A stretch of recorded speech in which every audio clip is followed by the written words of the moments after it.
Day 960, more on training splits. Alright, so my last video in day 959, we discussed what training splits are specifically in the context of lifting weights in the gym. And we covered some of the classic well-known training splits, such as full body, where basically you hit, legs, back, chest, arms, what have you, all in one session.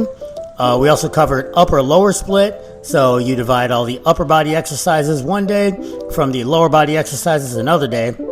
Then we also covered the push-pull leg split, where you do all your pressing movements one day, pulling movements another day, and then lower body movements another day, essentially cutting your training volume into thirds, which gives the upper body a slightly greater priority because an upper-lower day essentially gives pushing and pulling exercises, if you divide them evenly, 25% distribution as opposed to 33% distribution with the push-pull leg split.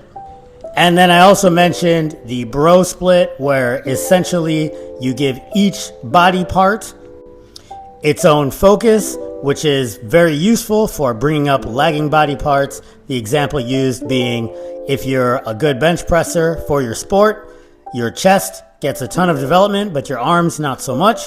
So you have a separate arm day in order to bring up their development for hypertrophy's sake. And then there are various other splits like anterior, posterior, train whatever's not tired, etc., etc. Okay, so now how do you integrate these splits into your day-to-day life? How do you determine which split is the best one for you? Well, first and foremost, it depends on the reason why you're training. Are you training for a sport?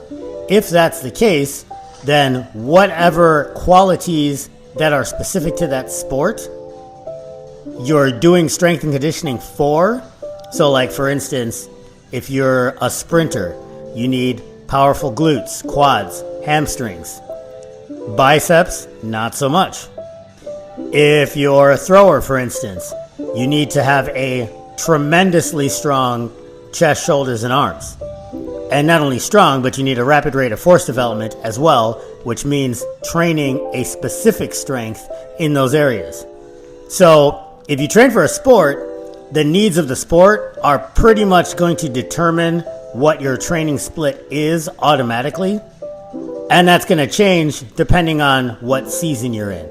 Off season, obviously, you can put more focus into strength and conditioning, whereas preseason a little bit less, and then mid-season much less in favor of actually doing the sporting activity. And so we're kind of getting away from training splits here, and again kind of dipping our toe into the discussion of periodization. So moving past sport specificity, if you're just general population, have a job, a family, a busy other life outside of the gym, and you're just training for health, appearance, general, just physical capability purposes, there's kind of two ways you can go about this. The first way is just, what do you care about the most? Maybe you just really want to focus on your lower body. Maybe you just really want massive arms. Maybe you just really want a huge bench press. So that can determine how you arrange your split so that you focus the majority of your efforts on those activities that lend themselves towards your goal, and then a little bit less effort to the ancillary activities.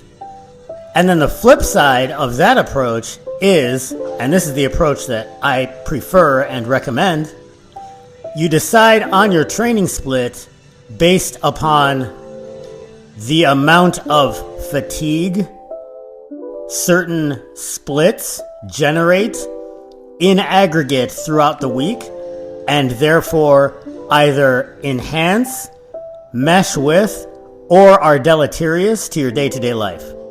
So what do I mean by this? There's always the frequency and volume consideration. So like, how many sets, how many reps, how heavy of the weight, so what's your intensity of lifting, how close you go to failure, and then how often in the week that you do it. So those are all considerations. But before we even get into that, you have to consider, which a lot of people don't, that certain exercises are just inherently way more fatigue inducing than others. So if you do push-pull legs and your leg day is nothing but front squats, back squats, leg press, and then your back day is, deadlifts, heavy barbell rows, and then croc rows, then your pressing day is barbell flat press, then dumbbell incline, then barbell shoulder press. So that's Monday, Tuesday, Wednesday, then you rest Thursday, and then Friday, Saturday, Sunday, you do the same thing again. Because of the amount of volume you're going to be able to move with those compound movements, if you're the rare kind of individual that can do that sort of training split without accumulating a ton of physical and psychological fatigue, your connective tissues certainly will. There are exceptions to this. And we see them. You got guys like John Hack, for instance, that are absurdly strong and got that way basically just by doing a lot of barbell stuff. But they are the exception and not the rule. So for the rest of us, what's a more sensible approach when structuring our training splits is, regardless of how we slice it, we whether it's full body, push-pull legs, upper lower, or any eclectic mix of body parts, we pick one or a couple primary compound fatigue inducing movements on the front end when we're fresh, and then add an appropriate amount of accessories to supplement that compound movement or those compound movements, depending on what we plan on doing the rest of the week and what the rest of our life looks like. Because remember, all fatigue is accumulative, folks. So you can't just take your training volume and put it over there like it's a separate thing that, I'm going to have like my shake after this and eat my chicken or steak or whatever, and I'll be good. Well, yeah, that's cool, but you also have to take into account work stress, life stress, all these other things. The fatigue accumulation all goes in the same pot, and that pot is you.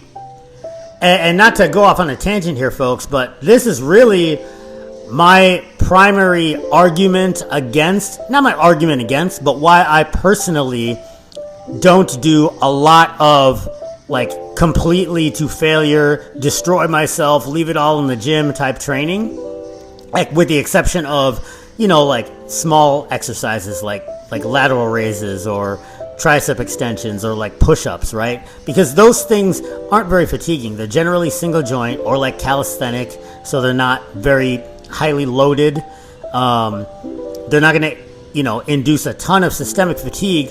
I could do push-ups to failure and then go and, work a 12-hour shift, no problem. And it's not going to affect my mental acuity or anything like that. But if I go to complete failure on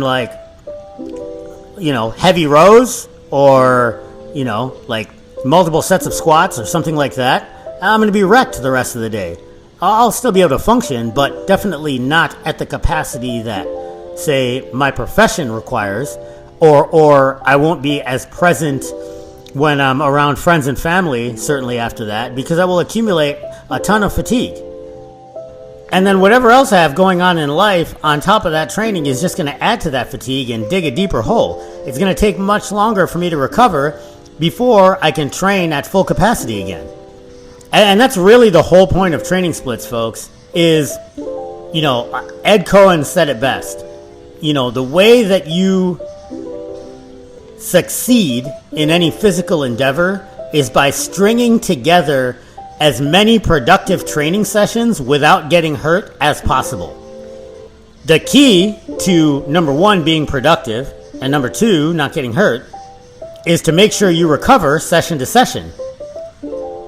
Food, sleep, and time is how you recover, but your training split, how you arrange your exercises, is the general overview, the broad strokes of how you're going to accomplish that. In future videos, we'll go over specific training splits and how to construct programs with them. For instance, a sample full body, a sample push-pull legs. But for now, subscribe, leave a comment down below, share the video. Consistency is a superpower. Stay in the fight.